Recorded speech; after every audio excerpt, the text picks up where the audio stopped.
Hola mix del internet, yo soy Nancy y les doy la bienvenida al canal.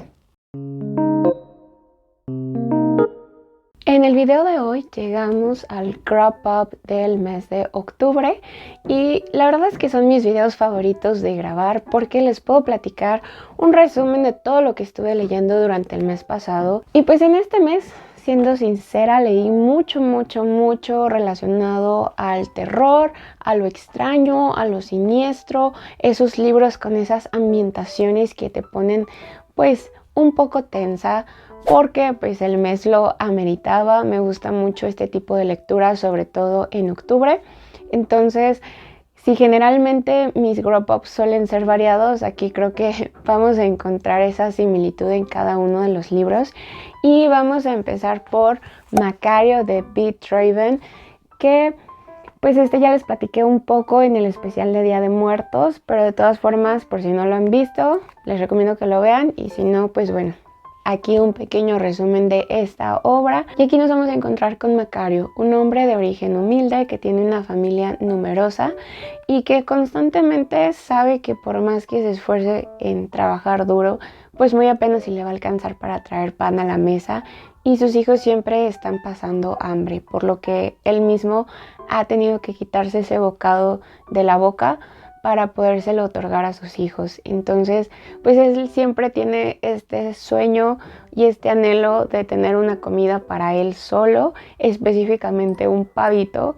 Quiere uno para él solo sin tenérselo que compartir a nadie, y que pues también no sienta ese remordimiento porque pues él siente y sabe que se lo merece por todo el trabajo duro que ha hecho y por todos los sacrificios que ha tenido con su familia.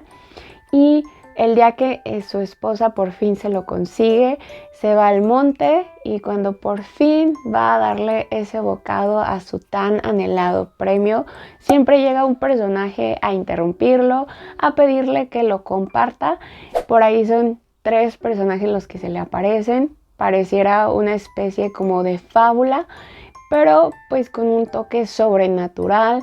Me parece que también un poco místico y divertido, porque encima Macario es todo un personaje. Me pareció como un personaje súper bien construido que representa tristemente la realidad de muchos padres de familia que pues sobre todo cuando vas empezando pues la tienes bastante difícil económicamente hablando, que muchas veces tienes que quitarte el pan de la boca para dárselo a las personas que tú eres responsable económicamente, y te hace valorar mucho justo ese papel de sustento de la familia, ya sea tu padre, tu madre o algún otro familiar, o incluso si tú mismo eres quien sostiene una familia, pues creo que te vas a poder ver reflejado.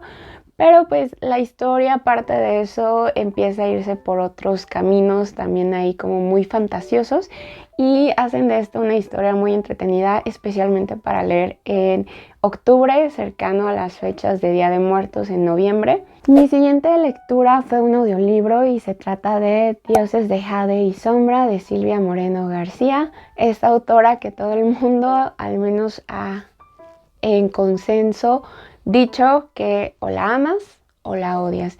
Y en mi caso yo suelo disfrutar mucho de sus historias, puedo ver los peros que les ponen otras personas, pero yo suelo disfrutarlas muchísimo. Creo que tiene mucha imaginación y una forma, pues a mi punto de vista, entretenida de narrar sus historias, y con Dioses de Jade y Sombra no fue la excepción. Aquí nos vamos a encontrar a una protagonista femenina que se llama Casiopea y ella vive en Yucatán. Vamos a encontrarnos en una localidad pues bastante a la antigüita, en donde las mujeres eran relegadas a un segundo plano, porque también se sitúa en unos años en donde pues esto era la norma. Casiopea pues siempre se siente relegada, especialmente porque después de la muerte de su padre tuvo que irse a vivir a la casa de su abuelo materno, en donde pues el abuelo realmente ella siente que no la tiene en gran estima, siempre la manda a hacer los quehaceres más pesados, y a ella le parece muy injusto que con su contraparte, su primo, pues realmente es un flojo, no hace nada, y su abuelo lo consiente bastante. Entonces ella tiene como mucho roce con este primo, y un día su abuelo la manda a limpiar cierta parte de la casa, en donde encuentra como una caja que ella abre, y al momento de abrirla pues libera a un dios que estaba cautivo dentro de ese lugar, y pues por azares del destino terminan entrelazados. Este dios que ella libera es un dios de la mitología maya, y más que ser un dios es una deidad demoníaca, al menos históricamente hablando si lo buscas, porque se trata de Juncamé, que pues es una deidad del inframundo que pues básicamente se encargaba de castigar a las almas de las personas que hayan sido malas. Y él es pues junto con su hermano el soberano de Xibalbá, que es este pues inframundo en donde ellos gobiernan. Entonces, si Casiopea quiere sobrevivir, tiene que ayudar a Juncamé a vengarse de su hermano gemelo, que fue quien lo atrapó dentro de esta caja. Entonces, pues juntos partirán un viaje con muchas aventuras, tratando de recuperar partes de este dios para que pueda recuperar su poder y por fin enfrentarse a su hermano gemelo. Y ¿qué les puedo decir? Me gustó mucho esta parte de la aventura, este viaje que emprenden juntos. No les voy a mentir, también fui muy fan de la parte romántica de la historia, aunque no puedo decir que eso es parte fundamental de toda la trama. La parte de romance se va desarrollando más como a un segundo plano, porque nos enfocamos en conocer a Casiopea, cuáles son sus sueños, sus aspiraciones. A Juncamé como tal no tanto, porque todo está narrado desde el punto de vista de Casiopea, pero a través de sus ojos lo vamos conociendo. Y ¿qué les digo? Me encantó, fangirlié, me gustó bastante el conocer también parte de la mitología maya, que desconocía por completo que existieran estas deidades. Entonces creo que es un punto extra. Obviamente tiene sus peros, como el hecho de que de repente los problemas que se les presentan se solucionan súper rápido y súper conveniente para que todo siga avanzando. Pero pues si no, sería un libro todavía más largo, y pues es muy entretenido. Luego estuve leyendo Shit de Anya Halvorn, que aquí nos vamos a encontrar con una historia, con un ente sobrenatural. Y es que en un inicio nos presentan a la familia Winter, que va muy casualmente en el auto, en una noche, en una carretera solitaria, cuando de repente el padre a mitad de la carretera ve un par de ojos, se asusta porque pues piensa que es un animal con el que pues pueden chocar, se desvía del camino, pero pues terminan chocando de todas formas contra un árbol. Empiezan a revisar que todos estén bien, todos están ilesos, pero inmediatamente la esposa pues se le empieza a ir encima al esposo de que ¿por qué hiciste eso? ¿Por qué no te frenaste? Nos pudiste haber matado. Y el esposo como que está todo sacado de onda, porque pues él jura que vio un par de ojos, y luego la hija que iba atrás también le dice así de que papá, es que yo también los vi esos ojos. Y de repente desaparece la niña pequeña, la buscan, la encuentran un poquito apartada del lugar del accidente, y ella les dice que pues vio una criatura que se fue corriendo hacia el bosque. Y es a partir de este incidente que empiezan a ocurrir cosas extrañas en su casa, empezando por el hecho de que la hija menor empieza a tener miedo de un monstruo que ella dice que vive en el armario. El padre pues trata como que de tranquilizar a las dos hijas, a la esposa, pero desde el primer momento sabemos que el padre sabe más de lo que está dando a conocer a su familia. Él también empieza a preocuparse, y es por medio de flashbacks que iremos conociendo cómo este señor en su infancia tuvo un encuentro paranormal con una criatura, y entonces él piensa que ahora en el presente esta criatura pues lo está volviendo a acechar a él y a su familia. Sin embargo, pues toda la historia va a ser de ir descubriendo justo qué es este ser, cómo se topó con esta persona, qué está haciendo con la familia en el presente, y qué es lo que hace el señor pues para tratar de solucionar el problema. Y la verdad es que fue una historia que me desesperó mucho, mucho, mucho por las actitudes que empieza a tomar el padre. Pero por otro lado también rompe un poco con esta parte de ver a los adultos o a un padre como una figura salvadora, porque en todas las películas de terror vemos que siempre es una persona que dice, sí, yo me enfrento contra él y no me importa lo que me pase, me voy a sacrificar por todos y voy a ser el héroe, sino que aquí vemos a un padre pues bastante cobarde que se niega a ver la verdad, de esos que dicen, si no lo veo no existe, si no lo digo no existe, si no lo escucho no está pasando nada. Y mientras tanto está poniendo más y más y más en peligro a su familia. Entonces es como que me gusta, pero al mismo tiempo como que no me gusta. Y la parte paranormal, siendo sincera, sí me dio bastante miedo. Creo que la autora sabe describir las escenas desde el punto de vista de un adulto que se lo está contando a un niño y te lo hace como más creepy, más siniestro, porque te vas imaginando justo el miedo que puede llegar a tener un niño y luego tú te lo vas imaginando, entonces como que hace un match bastante bueno. Luego estuve leyendo otro libro que también ya han visto en un video anterior y se trata de La madre y la muerte de Alberto Laisseca y La partida de Alberto Chimal, ambos ilustrados por Nicolás Arizpe, que son dos historias que comparten una temática principal y es la pérdida de un hijo. Ambos autores toman esto como punto de partida y cada quien lo va desarrollando como más le gusta y a su estilo.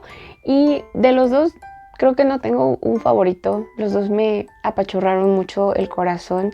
Les mencionaba en el video especial del Día de Muertos, es una historia, las dos son historias bastante tristes, pero están bellamente ilustradas, van directo al grano, transmiten pues un mensaje, no diría bonito, pero pues sí para que te eches tu buena llorada si es que lo necesitas. Después estuve leyendo el libro de La noche en el árbol de Raúl Fabrizio García, que este libro lo conocí por un video que sacó también por la temática en octubre Meli del canal Meli B Books y me llamó muchísimo la atención porque aquí el autor nos va contando cómo fue una experiencia que tuvo con contacto alienígena aquí en México y eso me llamó mucho la atención porque generalmente las historias de contactados siempre son de otras partes del mundo, específicamente en Estados Unidos. Entonces, el tener esta perspectiva pues de un mexicano me llamaba mucho la atención y es un libro de una escritura bastante simple. Vaya que el autor pues solamente se dedica a narrarnos los hechos como él los vivió y no solo él estuvo presente cuando sucedió, sino otras dos personas más y nos va contando cómo él pues tuvo una especie de campamento / excursión y que durante una caminata pues se desviaron del grupo, él y otros dos adolescentes, él ya era un adulto. Y pues por tratar de llegar más pronto al campamento se terminaron perdiendo y tuvieron que pasar la noche ahí a la mitad del monte. Y justo en esa noche empezaron a ver luces extrañas en el cielo hasta el punto en el que de esas luces empezaron a descender criaturas alienígenas. Y creo que su atractivo principal es justo conocer la experiencia del autor, pero además me gustó mucho que no trataran como de ensalzarla o de hacerla todavía más maravillosa e increíble, pues para que te llamara la atención, porque pues ya el simple hecho de haber tenido una experiencia así es más que suficiente para llamar la atención de las personas que les gustan estos temas. Además, al final el autor nos comparte algunos dibujos y fotografías. Vaya que las fotos no son de las naves ni de las criaturas, sino que después de que ellos dan a conocer su historia al mundo, pues obviamente los medios se les empiezan a acercar, vuelven a visitar la zona, entonces puedes ver las fotos del lugar en donde sucedió, el árbol en donde ellos tuvieron que pasar la noche y es un libro bastante cortito pero muy ameno. Después leí Lo que no se comprende de Inés Arredondo, que este libro les había dicho que ya tenía muchísimas ganas de leerlo porque a Inés Arredondo es una autora que me han recomendado muchísimo y aquí desde ya les digo que creo que me jugaron mucho en contra las expectativas que traía del libro. No sé de dónde saqué la idea de que iban a ser cuentos de terror, pero en realidad son más bien cuentos pues con atmósferas extrañas, con atmósferas densas, en donde la autora se enfoca mucho en poner en tela de juicio temas relacionados a la mujer, sobre todo en la época en la que ella vivió, temas como por ejemplo el desamor, el erotismo y la violencia de género. Entonces en cada uno de sus cuentos ella explora alguno o varios de estos temas y además de jugarme en contra un poco la parte de las expectativas, también influyó que aunque son bastante cortos los cuentos, tienen un ritmo bastante lento, no son de esas historias que puedas ir devorando, sino que tienes que ir leyendo minuciosamente para ir formando esta atmósfera que la autora pues tanto se esforzó en crear. Y pues me gustó que me encontré con relatos que destacaran más que otros. Por ejemplo, hay uno que se llama Opus 123, aunque en mi mente siempre lo leo como Opus 123. Y aquí nos vamos a encontrar con dos protagonistas masculinos que viven en un pueblito bastante conservador y ambos vienen pues de familias totalmente distintas. Uno es de una familia rica, otro pues de una familia más humilde y ambos comparten pues este gusto por la música. Su mayor sueño es ser músicos y comparten también maestra de piano, me parece. Sin embargo, pues ellos reprimen mucho esta parte de su ser, especialmente la parte de su sexualidad, porque ambos son homosexuales. Entonces, en un pueblito súper conservador, eso está súper mal visto, con padres bastante machistas que antes prefieren desvivirlos que dejarlos ser libres. Y pues ambos, aunque comparten estas cosas en común, se tratan de mantener lo más alejados posibles, precisamente para que pues la gente no empiece a hablar por ahí de que a lo mejor están en una relación. Y pues este amor por la música, de una u otra forma a través de la distancia los va uniendo. Y no les voy a mentir, es una historia bastante triste. Les digo, lo de Inés Arredondo es construir atmósferas densas y también pues hace que se te apachurre el corazón, que te sientas angustiada, preocupada por sus personajes. Y creo que eso habla bastante bien de la autora porque hace que te importen lo suficiente como para provocar todas estas emociones en ti. Después hice una relectura que estaba ansiando desde el momento en que lo tuve en físico, porque la primera lectura que hice de este libro fue en digital y pues fue un boom. Y se trata de Demonia de Bernardo Esquinca. Y les digo que fue un boom para mí, porque no conocía al autor, fue mi primer acercamiento a sus historias. Y creo que lo que hizo más especial este libro es que antes de Bernardo Esquinca yo estaba muy alejada pues de estos autores mexicanos que se están enfocando en el género del terror. Y pues fue como si descubriera América para mí. Y estaba un poco nerviosa porque pues al final del día están esas expectativas de que en su momento cuando le leí fue un 5 estrellas y fue un favorito del año. Hasta le hice un spread en mi reading journal de lo mucho que me había gustado. Y les puedo decir que no me decepcionó. No fue lo mismo, pero no me decepcionó. Aquí nos vamos a encontrar con una colección de relatos en donde el autor en cada uno trata de provocar diferentes emociones en el lector que suelen ir relacionadas a la parte del terror. Y lo digo porque precisamente su primer relato provoca asco. Por ahí vamos a ver algo relacionado a las moscas y conforme vamos leyendo relato tras relato, pues las emociones van variando. A veces es inquietud, a veces sí es miedo, a veces es curiosidad, otras veces es más bien el morbo, esa sensación de asombro que te suelen causar ciertos giros en las historias. Y creo que de mis favoritos es uno en donde el autor se basa mucho en historias de George Orwell y otro de Ray Bradbury que creo que se llama La multitud, en donde está este relato que nos pone el punto de enfoque en que cada vez que sucede algo catastrófico siempre hay una multitud ahí observando y que no hacen absolutamente nada como para tratar de ayudar.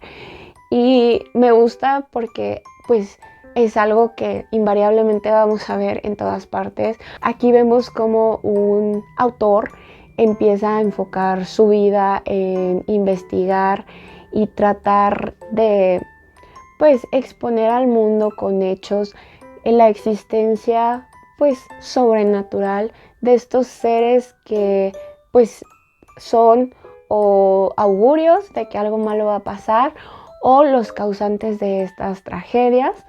Y para terminar el mes estuve terminando Needful Things de Stephen King, o en español La tienda, que creo que ya lo había recomendado. No recuerdo exactamente en qué video, pero fue de los primeros que hice por la temporada Spooky. Y les digo que lo terminé de leer porque pues no lo leí todo en octubre. Me parece que lo empecé en agosto y apenas el mes pasado lo terminé. Porque también pues así estaba planeado para la lectura conjunta que organiza Go With God en sus clubs de lecturas de Patreon. Y este libro me llamó la atención primero porque Daniel Sepúlveda lo recomendó en su canal. Y además de que la sinopsis es bastante interesante porque nos vamos a encontrar con una tienda en un pueblito que pues aparentemente cada cosa que ves ahí en los escaparates son cosas que tú deseas o que no sabías que deseabas, porque se meten como en lo más profundo de tu psique y tienen ciertas cualidades mágicas, podríamos decirlo, que las hacen especiales y por lo cual pues la gente de este pueblito va a hacer lo que sea con tal de poseerlas, porque el dueño de la tienda pues es un personaje bastante particular, empezando con el hecho de que llega de un día para otro, la apertura es bastante rápida, en cuanto abre empieza a tener sus primeros clientes y es una historia que conocemos a través de muchísimos personajes y cada uno nos va narrando cómo es su experiencia con este señor Gaun. Y desde el primer momento en que lo empiezan a describir, sabes que hay algo extraño con él, porque todos tienen la impresión de que no es una persona, que es algo más, pero luego por arte de magia les olvidan todas estas sospechas y terminan cayendo en sus redes. Y siendo sincera, había partes en las que el libro me parecía bastante abrumador porque son muchos los personajes que vamos a encontrar aquí y de repente es un poco difícil seguirle el paso a todos porque de repente te narra uno y luego te narra otro y al que empezó narrándote, por ejemplo en el capítulo 1, lo vuelves a ver como hasta el capítulo 10, entonces ya hay cosas que se te van perdiendo en el camino. Pero en cuanto al desarrollo de la historia de los personajes, estoy bastante satisfecha. Creo que King supo explotar bastante esta parte de la codicia y de la ambición que es inherente al ser humano y cómo este personaje de Kaun suele explotarlo a su favor, cómo se va generando cada vez esta atmósfera pues más tensa en todo el pueblo. Y mi pero mayor sería la parte del final, que se siente muy apresurado. Vaya que desarrollo, yo creo es todo esto y final es esto. Y no me gustan los finales así. Y ahora sí, con eso llegamos al final de este wrap up. Déjenme saber en los comentarios si ya han leído alguno de estos libros, qué fue lo que les pareció, qué es lo que estuvieron ustedes leyendo durante el mes de octubre o si alguno de estos les ha llamado la atención.